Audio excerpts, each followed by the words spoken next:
ስለምታይ ዳ ተቆጣዕት ብለኒ ለኻ ዘመናት ዘጸልመትካዮም ይራዩኻ ደለው ንዘመናት ህዝብና ዘጥፋእካዮ ገና ተጥፍኦ ዘለኻ መቆጣዕ ጥራይ ጣዖት ከምልኹም ዝጸንሕዎ ሙሴ ተቆጣዕ እንዲታ ነቲ ዝሃቦ ጽላት ሓሸም ክሳዕ ዘብሎ አድቆ ክሳዕ ዘብሎ ነቲ ጣዖት ሞና ቆሎሴ ደኸ ወስደካ ክበርሃልካ ምእንቲ ክበርሃልኪ ቆሎሴ ምዕራፍ 1 ካብ 15 ክሳዕ 13 ከም በልካ ቆሎሴ ቀድሚው ግና ቀዳማይ ቆሮንቶስ ቦኡ ዝብል ቃል 8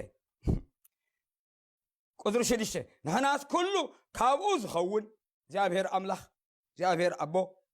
ንሕናውን ንኡን ንኸውን ሓደ አምላኽ ጥራይ አቦለና ጥራይ ኩሉ ኸዓ ቦኡ ካብኡ ቦኡ ኩሉ ቦኡ ዝኸውን ንሕና ኸዓ ቦኡ እንኸውን ሓደ ጎይታ ኢየሱስ ክርስቶስ ከዓ አለና ስብሓት ንስሙ ይኹን ኢየሱስ ጎይታ እዩ ሕያው እዩ